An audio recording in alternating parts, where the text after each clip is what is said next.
Welcome to Huberman Lab Essentials, where we revisit past episodes for the most potent and actionable science-based tools for mental health, physical health, and performance. I'm Andrew Huberman, and I'm a professor of neurobiology and ophthalmology at Stanford School of Medicine. For today's podcast, we're going to talk about the parts list of the nervous system. Now, that might sound boring, but these are the bits and pieces that together make up everything about your experience of life, from what you think about to what you feel, what you imagine, and what you accomplish from the day you're born until the day you die. By the end of this podcast, I promise you're going to understand a lot more about how you work and how to apply that knowledge. So let's talk about the nervous system. The reason I say your nervous system and not your brain is because your brain is actually just one piece of this larger, more important thing, frankly, that we call the nervous system. The nervous system includes your brain and your spinal cord, but also all the connections between your brain and your spinal cord and the organs of your body. It also includes, very importantly, all the connections between your organs back to your spinal cord and brain. So the way to think about how you function at every level, from the moment you're born until the day you die, everything you think and remember and feel and imagine, is that your nervous system is this continuous loop of communication between the brain, spinal cord, and body body, spinal cord, and brain. In fact, we really can't even separate them. It's one continuous loop. The way to think about how the nervous system works is that our experiences, our memories, everything is sort of like the keys on a piano being played in a particular order, right? If I play the keys on a piano in a particular order and with a particular intensity, that's a given song. We could make that analogous to a given experience. Our brain is really a map of our experience. We come into the world and our brain has a kind of bias towards learning particular kinds of things. It's ready to receive information and learn that information, but the brain is really a map of experience. So let's talk about what experience really is. What does it mean for your brain to work? Well, I think it's fair to say that the nervous system really does 5 things, maybe 6. The first one is sensation.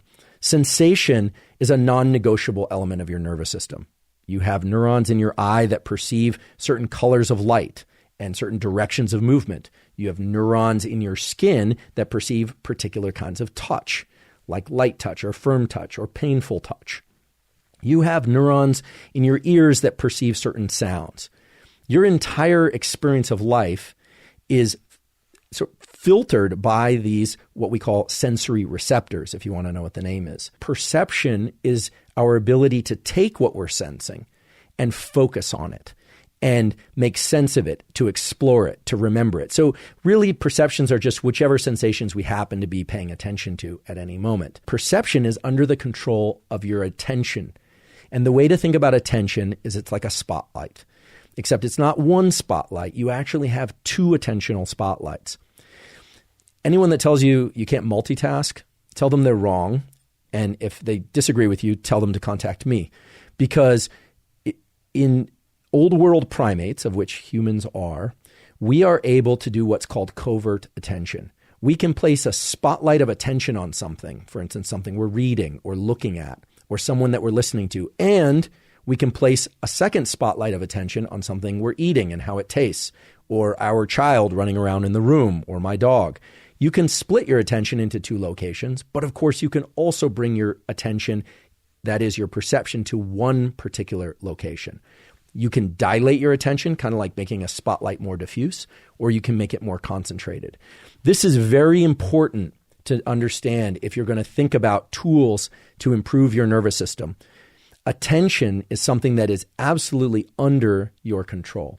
The nervous system can be reflexive in its action, or it can be deliberate. Deliberate thoughts are top down.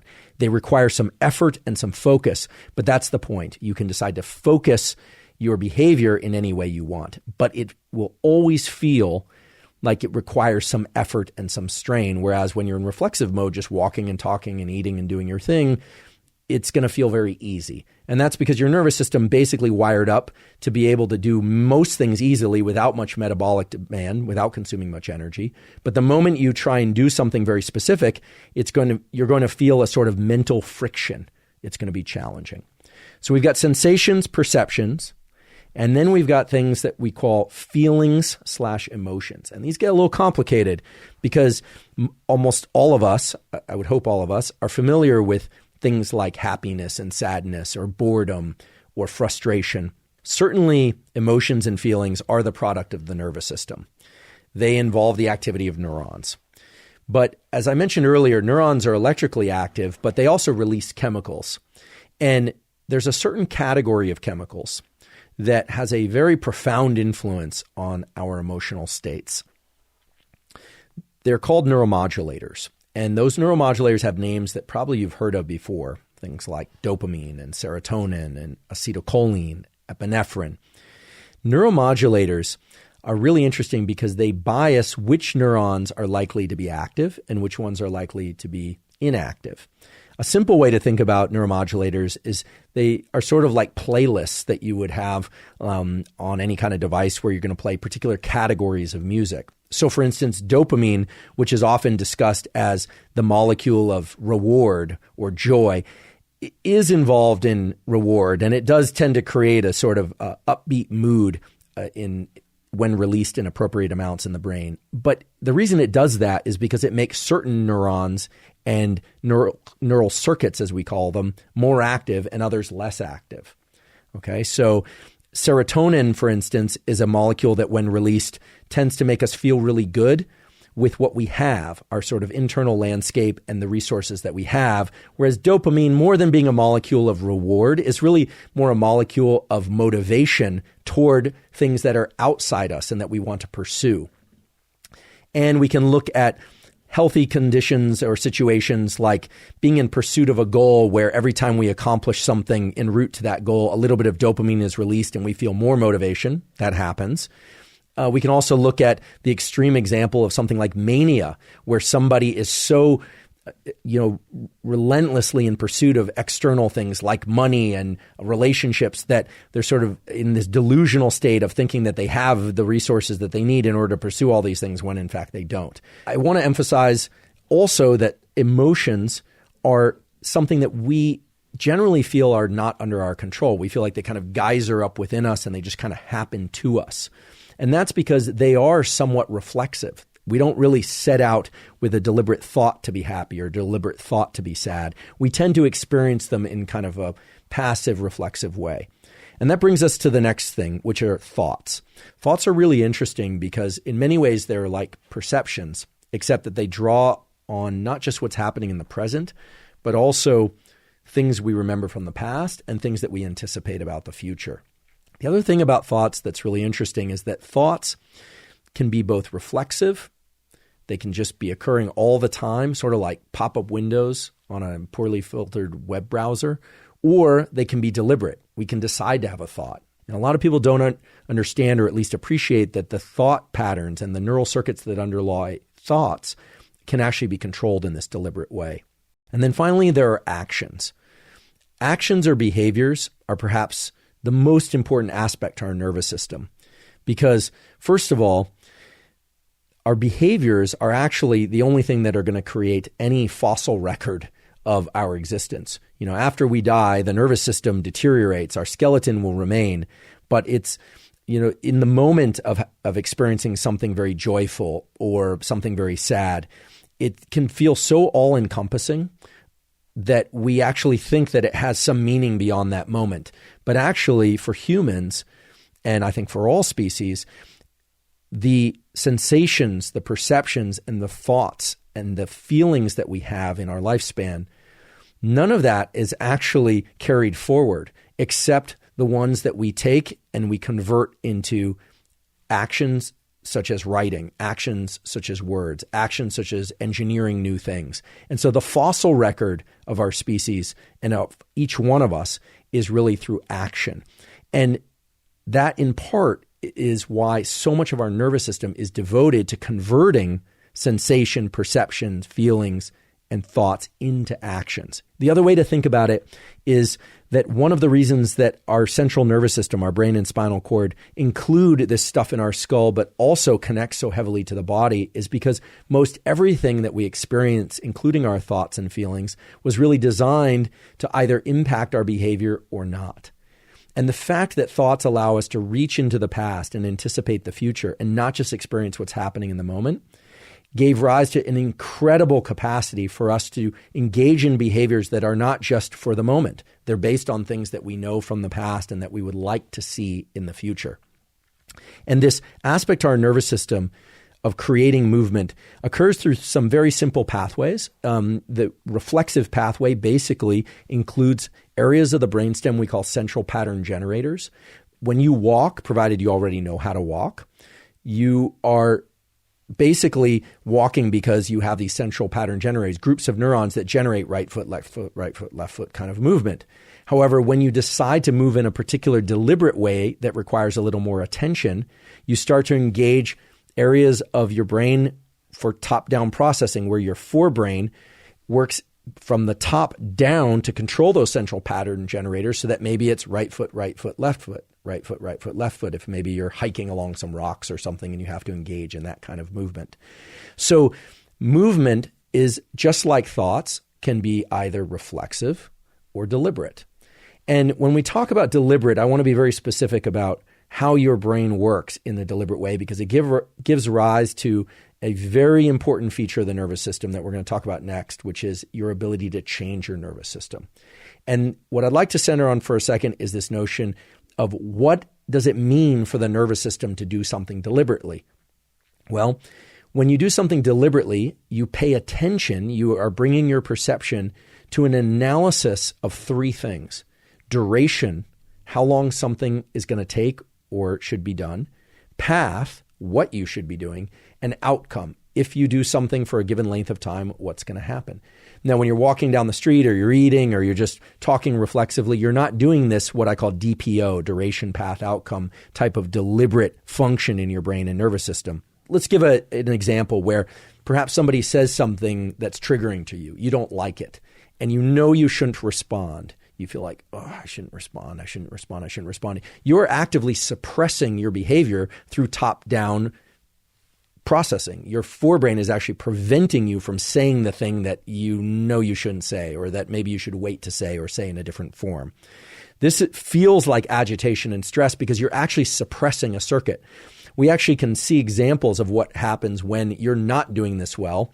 Some of the examples come from children. If you look at young children, they don't have the forebrain circuitry to engage in this top-down processing until they reach age 22, even 25. But in young children, you see this in a really robust way.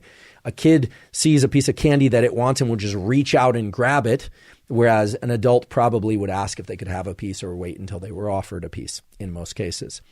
People that have damage to the certain areas of the frontal lobes don't have this kind of restriction. They'll just blurt things out. They'll just say things. Impulsivity is a lack of top-down control, a lack of top-down processing. So a lot of the motor system is designed to just work in a reflexive way.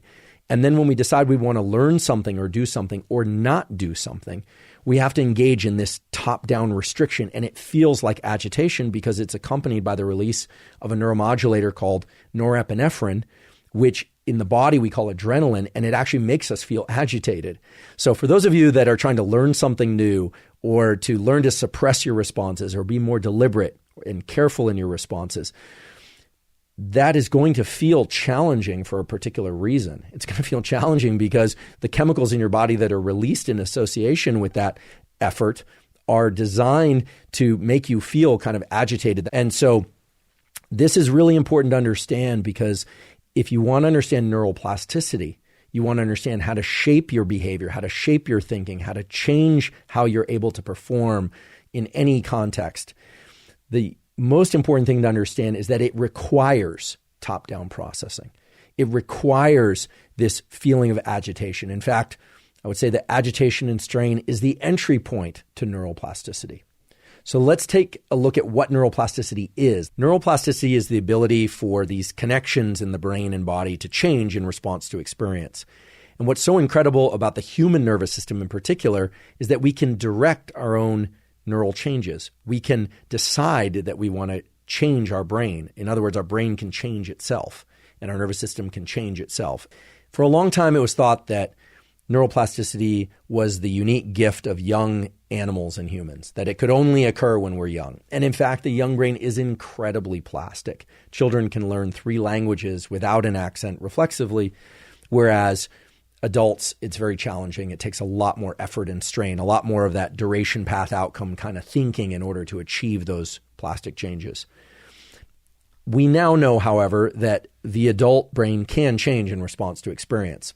In order to understand that process, we really have to understand something that might at first seem totally divorced from neuroplasticity, but actually lies at the center of neuroplasticity. And for any of you that are interested in changing your nervous system so that something that you want can go from being very hard or seem almost impossible and out of reach to being very reflexive, this is especially important to pay attention to.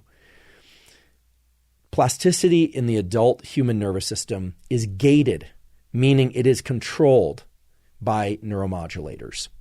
These things that we talked about earlier, dopamine, serotonin, and one in particular called acetylcholine, are what open up plasticity. They literally unveil plasticity and allow brief periods of time in which whatever information, whatever thing we're sensing or perceiving or thinking, or whatever emotions we feel, can literally be mapped in the brain such that later it will become much easier for us to experience and feel that thing. Now, this has a dark side and a positive side. The dark side is it's actually very easy to get neuroplasticity as an adult through traumatic or terrible or challenging experiences. But the important question is to say, why is that? And the reason that's the case is because when something very bad happens, there's the release of 2 sets of neuromodulators in the brain, epinephrine, which tends to make us feel alert and agitated, which is associated with most bad circumstances, and acetylcholine, which tends to create a even more intense and focused perceptual spotlight. Remember earlier we were talking about perception and how it's kind of like a spotlight. Acetylcholine makes that light particularly bright and particularly restricted to one region of our experience.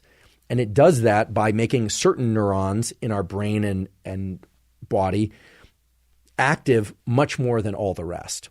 So acetylcholine is sort of like a highlighter marker upon which neuroplasticity then comes in later and says, wait, which neurons were active in this particularly alerting phase of whatever day or night, whenever this thing happened to happen. So the way it works is this. You can think of epinephrine as creating this alertness and this kind of unbelievable level of increased attention compared to what you were experiencing before.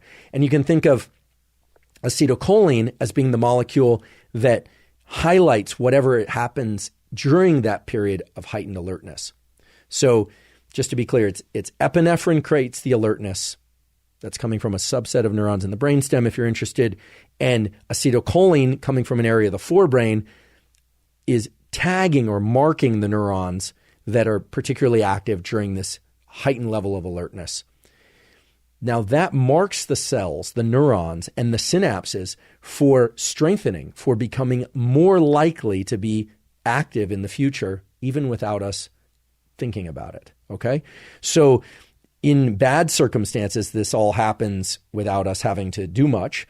When we want something to happen, however, we want to learn a new language, we want to learn a new skill, we want to become more motivated. What do we know for certain? We know that that process of getting neuroplasticity so that we have more focus, more motivation, absolutely requires the release of epinephrine. We have to have alertness in order to have focus.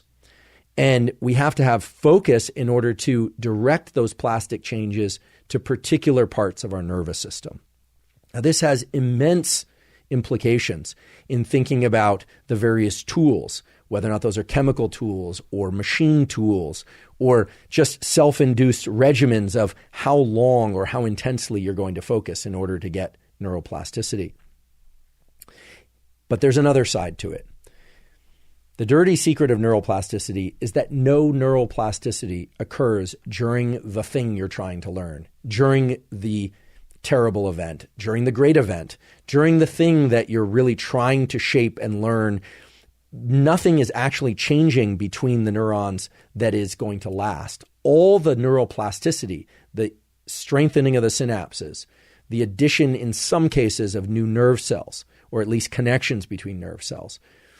All of that occurs at a very different phase of life, which is when we are in sleep and non-sleep deep rest. And so neuroplasticity, which is the kind of holy grail of human experience of, this is the new year and everyone's thinking New Year's resolutions. And right now, perhaps everything's organized and people are highly motivated, but what happens in March or April or May? Well, that all depends on how much attention and focus one can continually bring to whatever it is they're trying to learn. So much so that agitation and a feeling of strain are actually required for this process of neuroplasticity to get triggered. But the actual rewiring occurs during periods of sleep and non-sleep deep rest. There's a study published last year that's particularly relevant here that I want to share. It was not done by my laboratory, that showed that 20 minutes of deep rest, this is not deep sleep, but essentially doing something very hard and very intense and then taking 20 minutes immediately afterwards, to deliberately turn off the deliberate focused thinking and engagement actually accelerated neuroplasticity. There's another study that's just incredible, and we're going to go into this in a future episode of the podcast not too long from now, that showed that if people are learning a particular skill, it could be a language skill or a motor skill, and they hear a tone just playing in the background. The tone is playing periodically through the background, like just a bell.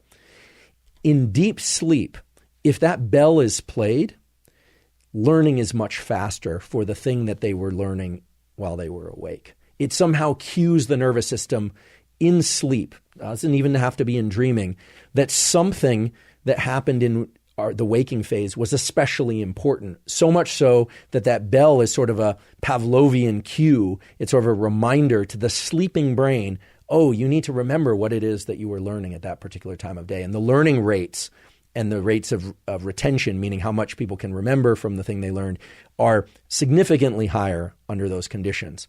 So I'm going to talk about how to apply all this knowledge in a little bit more in this podcast episode, but also in future episodes. But it really speaks to the really key importance of sleep and focus, these two opposite ends of our attentional state. When we're in sleep, these DPOs, duration, path, and outcome analysis, are impossible. We just can't do that. We are only in relation to what's happening inside of us. So sleep is key. Also key are periods of non-sleep deep rest where we're turning off our analysis of duration, path, and outcome, in particular for the thing that we were just trying to learn. And we're in this kind of liminal state where our attention is kind of drifting all over. It turns out that's very important for the consolidation, for the changes between the nerve cells that will allow what we were trying to learn to go from being deliberate and hard and stressful and a strain to easy and reflexive.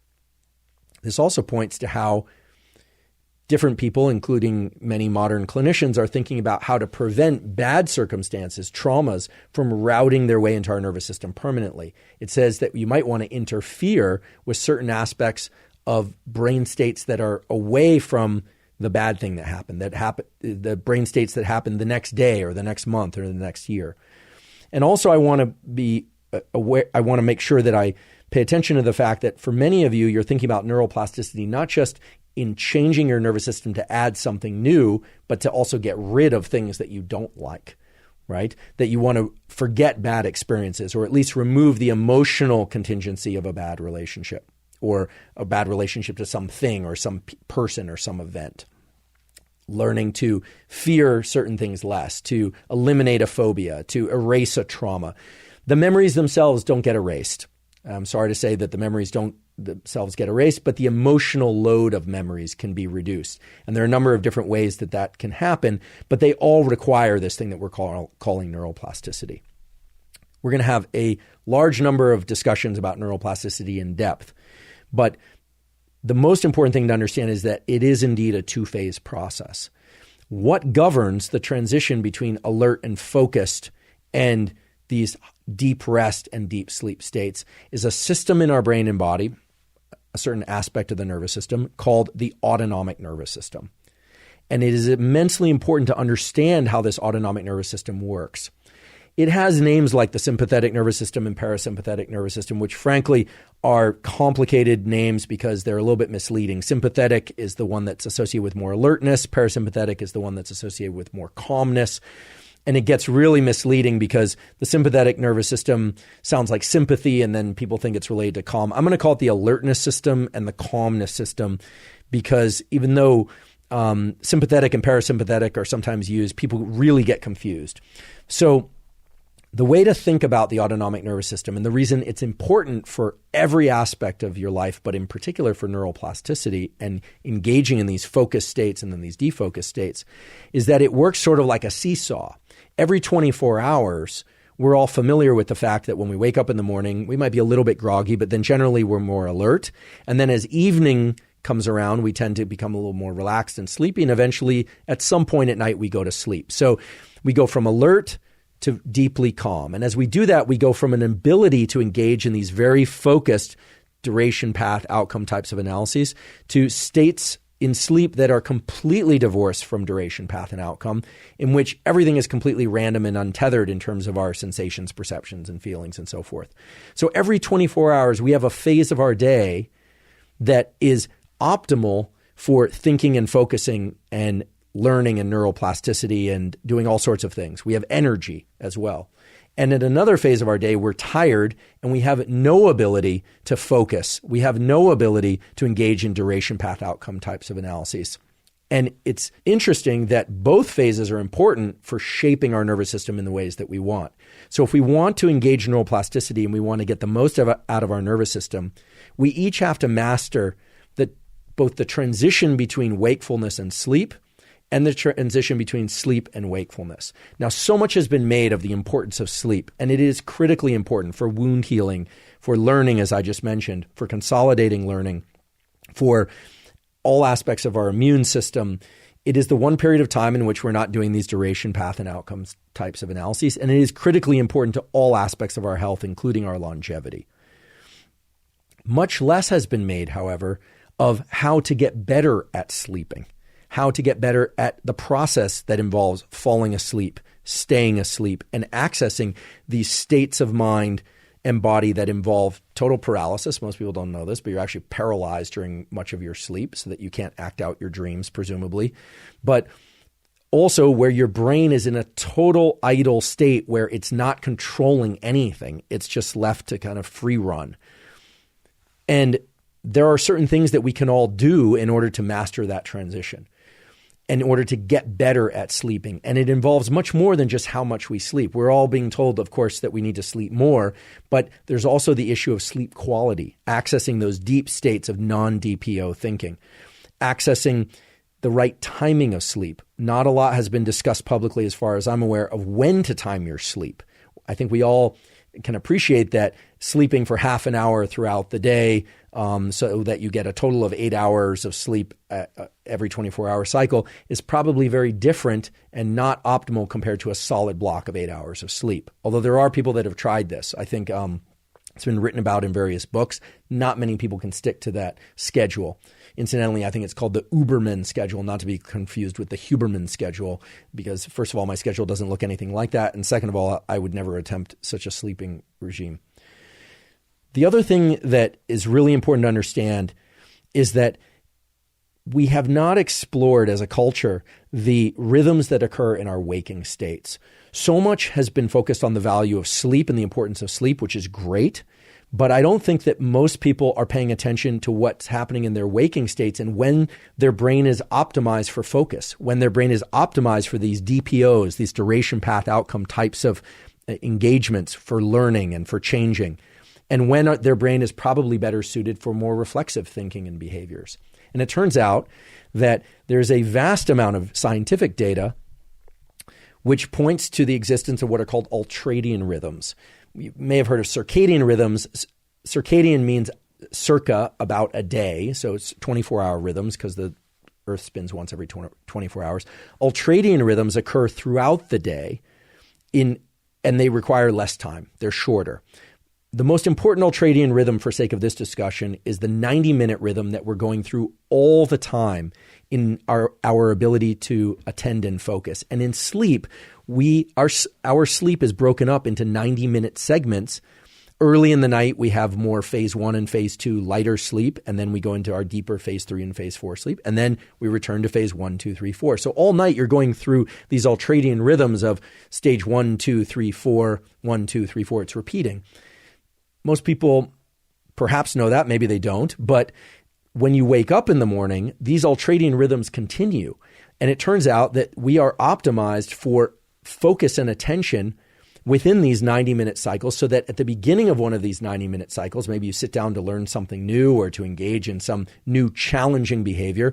For the first 5 or 10 minutes of one of those cycles, it's well known that the brain and the neural circuits and the neuromodulators are not going to be optimally tuned to whatever it is you're trying to do. But as you drop deeper into that 90-minute cycle, your ability to focus and to engage in this DPO process and to direct neuroplasticity and to learn is actually much greater. And then you eventually pop out of that at the end of the 90-minute cycle.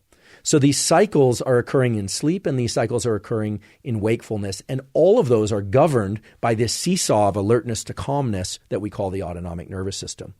So if you want to master and control your nervous system, regardless of what tool you reach to, whether or not it's a pharmacologic tool or whether or not it's a behavioral tool or whether or not it's a brain-machine interface tool, it's vitally important to understand that your entire existence is occurring in these 90-minute cycles, whether or not you're asleep or awake. And so you really need to learn how to wedge into those 90-minute cycles. And for instance, it would be completely crazy and counterproductive to try and just learn information while in deep sleep by listening to that information, because you're not able to access it.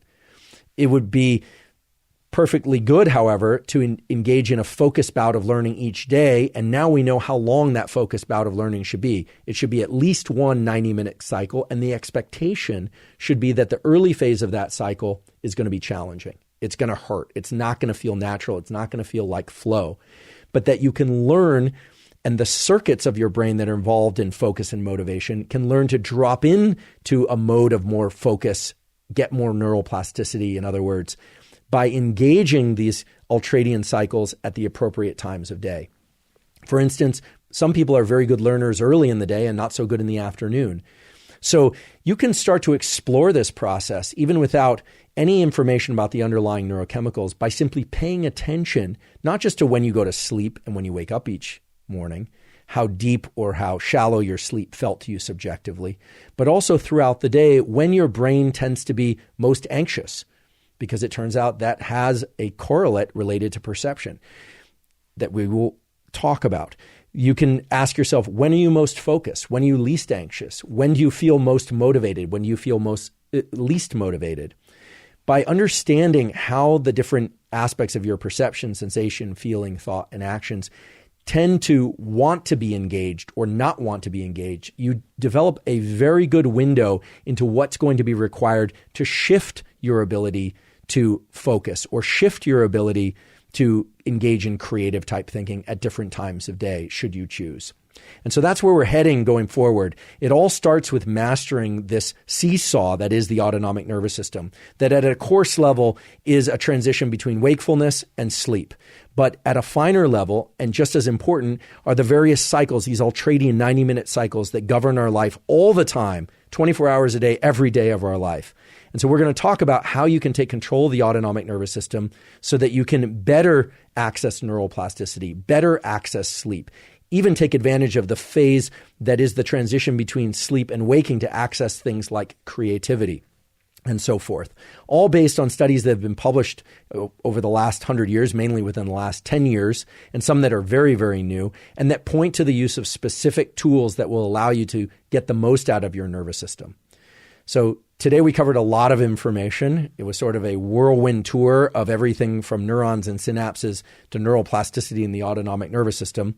We will revisit a lot of these themes going forward. So if all of that didn't sink in one pass, please don't worry. We will come back to these themes over and over again. I wanted to equip you with language so that we're all developing a kind of common base set of information going forward. And I hope the information is valuable to you and you're thinking about what is working well for you and is what's working less well, and what's been exceedingly challenging and what's been easy for you in terms of your pursuit of particular behaviors or emotional states, where your challenges or the challenges of people that you know might reside. So thank you so much for your time and attention. And above all, thank you for your interest in science.